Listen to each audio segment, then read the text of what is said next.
இளைஞர்கள் மாற்றத்தை வேண்டி வாக்களித்துள்ளதாகவும் விஜய் சிறப்பாக ஆட்சி நடத்துவார் என்ற நம்பிக்கை உள்ளதாகவும் மலேசிய நாட்டு ஒற்றுமைத்துறை துணை அமைச்சர் யூனீஸ்வரன் ராமராஜ் தெரிவித்துள்ளார். இதுகுறித்து சென்னை விமான நிலையத்தில் செய்தியாளர்களை சந்தித்து பேசிய அவர் தமிழகத்தில் உள்ள மலேசிய மக்களை சந்தித்து பேசவுள்ளதாகவும் மலேசிய தமிழ்நாடு இடையே வணிகம் தொடர்பாக அரசு பரிசீலனை செய்து வருவதாகவும் கூறினார். மேலும் தமிழக முதலமைச்சருக்கு வாழ்த்துக்கள் என தெரிவித்த அவர் எதிர்பார்ப்பு மற்றும் பொறுப்பு சார்ந்த அரசாங்கமாக தாவேக அரசு இருப்பதாக தெரிவித்தார். ஏற்று இது என்னோட முதல் வருகை. குறிப்பாக எனக்கு இந்த எடிசன் விருதுக்கு வந்து அழைப்பு கொடுத்துருக்குறாங்க. ஸோ அதை வந்து கலந்து கொண்டு மற்றும் வந்து இப்போ பார்த்திங்கன்னா மலேசியா இந்தியாவோட உறவு இன்னும் நல்லா வலுப்படணும்.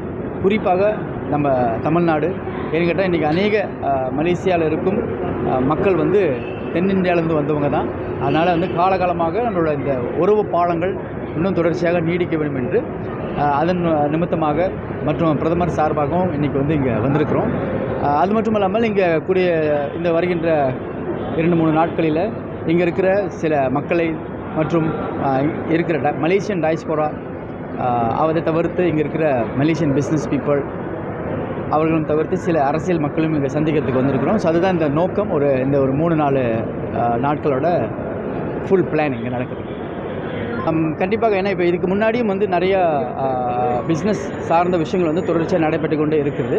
இப்போ மலேசியாலேயும் வந்து இப்போ நமக்கு எல்லாருக்கும் தெரியும், இப்போ பார்த்திங்கன்னா மிடில் ஈஸ்டில் நடக்கிற சில கான்ஃப்ளிக்ஸ்னால மலேசியா வந்து பல மாற்றங்களை செய்து கொண்டு வருகிறார்கள். குறிப்பாக இந்த வியாபாரத்துறை என்ன பார்த்தீங்கன்னா இன்றைக்கி சவுத் ஈஸ்ட் ஏஷியாவிலே பார்த்திங்கன்னா மலேசியா வந்து ஒன் ஆஃப் த கொஞ்சம் எஸ்டாப்ளிஷாக இருக்குது. அந்த அடிப்படையில் வந்து இப்போ மலேசியா தமிழ்நாட்டுக்கான இந்த வியாபாரம் மற்றும் இதுக்கான நுணுக்கங்கள் எல்லாமே வந்து அரசாங்கம் தொடர்ச்சியாக பரிசீலனை செய்து கொண்டு வராங்க. சார் தற்போது இருக்கக்கூடிய முதல்வருக்கு வந்து ஜனநாயக நாடு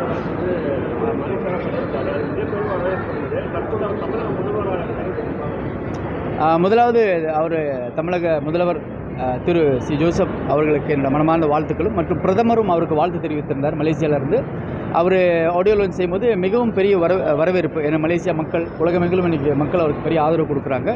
முதல்ல அவருக்கு வாழ்த்து சொல்கிறோம். இரண்டாவது பார்த்திங்கன்னா இன்றைக்கி குறிப்பாக தமிழ்நாட்டில் நிறைய இளைஞர்கள் அவர்களுக்கு வாக்கு அளித்திருக்கிறார்கள் மற்றும் இது வந்து மாற்றத்தின் ஒரு வாக்கு.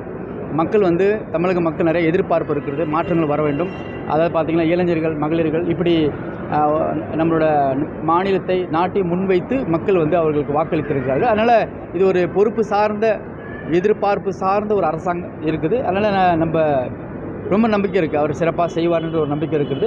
கண்டிப்பாக போட்டித்தன்மைகள் இருக்கும், அதே போல் அவர் சிறப்பாக செய்வாங்க. அது சார் இன்றைக்கி ஜென்சி அதாவது பார்த்திங்கன்னா இளைஞர்களோட எழுச்சி வந்து மலேசியா தமிழ்நாடு மட்டும் கிடையாது சார், உலகமெங்கிலும் யூரோப்லையும் சரி யூஎஸ்லையும் சரி இந்த இளைஞர்கள் என்ன எதிர்பார்க்குறாங்க, நல்ல வேலை, தரமான கல்வி, போதுமான வாய்ப்பு எதிர்பார்க்குறாங்க. அதனால் வந்து எந்த அரசாங்கம் அவர்களுக்கு வந்து முக்கியத்துவம் கொடுத்து அதை முன்வைக்கிறார்களோ அப்போ இந்த எழுச்சி வந்து ஒரு தீர்வின் எழுச்சியாக தான் இருக்கும். அதை மக்கள் எதிர்பார்ப்பு பூர்த்தி அடையும். அதனால் வந்து இது எல்லா இடத்துலையும் இது நடந்து கொண்டு தான் இருக்குது. இப்போ நானும் ஒரு இளைஞர் தான்.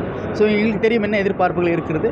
அது கோரிக்கைகள் நிறைவேற்றினால் அது எதிர்பார்ப்பு நல்ல ஒரு சக்ஸஸாக முடியும். அதனால் வந்து எல்லா அரசாங்கமும் தயாராக இருக்கணும். அதாவது பார்த்திங்கன்னா இந்தியா மட்டும் கிடையாது, மலேசியா, தென்னிந்தியா, எல்லா நாடுகளிலும் யூரோப், ஏஷியன் கண்ட்ரிஸ் எல்லாருமே வந்து தயார் நிலையில் தான் இருக்கிறாங்க. ஸோ